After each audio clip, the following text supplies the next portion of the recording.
This is a tutorial on making scatter plots.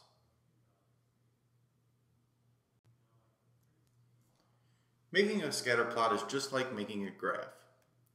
So let's look at this problem. Joe plays fantasy football for 12 weeks. This table shows Joe's weekly scores for the whole season. So let's make our scatter plot. So let's look at this table and let's look at our graph. We have different weeks and different points for each week. So when we plot this, our week values are going to be our x values, and our point values are going to be our y values. So now let's just plot each point. So in week 1 we scored 68 points. In week 2 we scored 74. In week 3 we scored 84. In week 4 we scored 97. In week 5 we scored 87. In week 6 we scored 121. In week 7 we scored 64. In week 8 we scored 99. In week 9 we scored 78. In week 10 we scored 43. Week 11 we scored 89.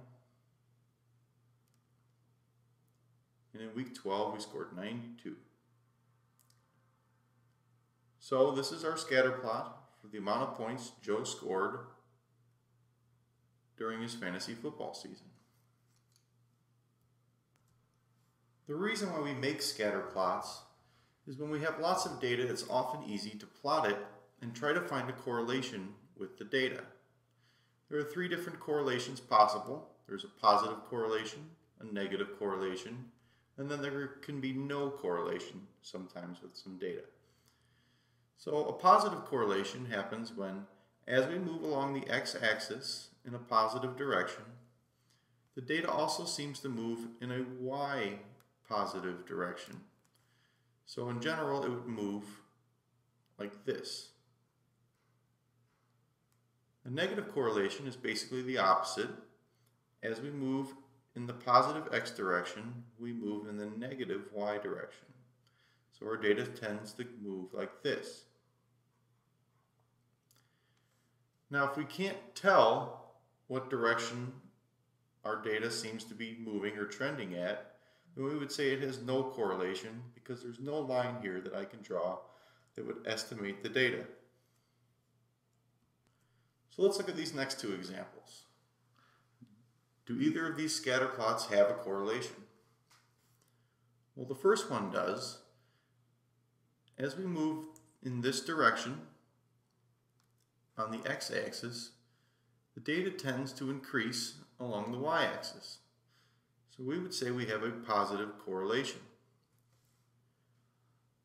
In this other example, we would have no correlation because there's no line that we can draw or any trend in the data where it either increases or decreases as we move along the x-axis.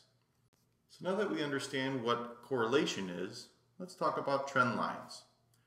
Trend lines are lines that estimate the data seen in the scatter plot.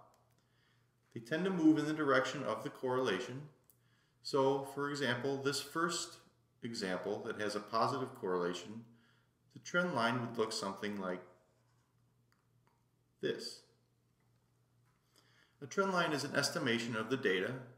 If it's increasing as the x is increasing,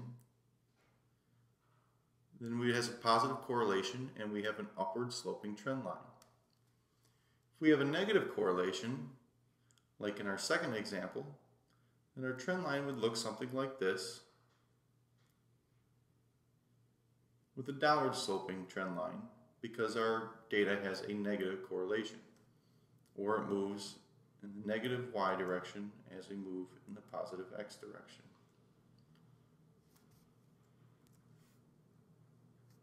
So now that we understand correlations and trend lines, let's put both of them on one scatter plot, and we'll do that in this example.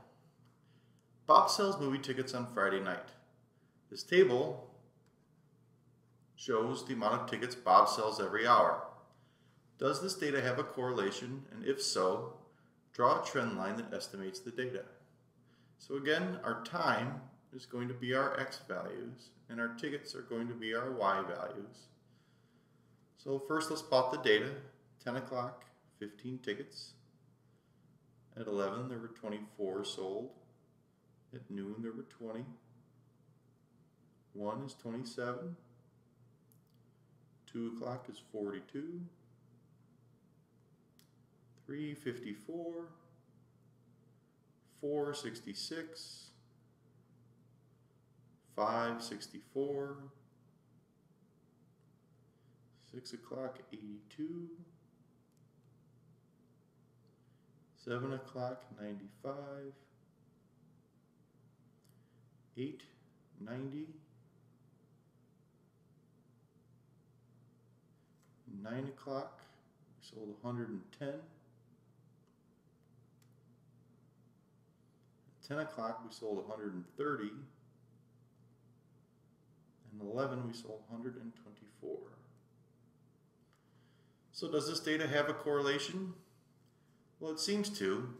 As time goes on throughout the day, Bob sells more tickets. So this has a positive correlation. And if we were going to draw a trend line, it would look something like that. And that completes the tutorial on making scatter plots.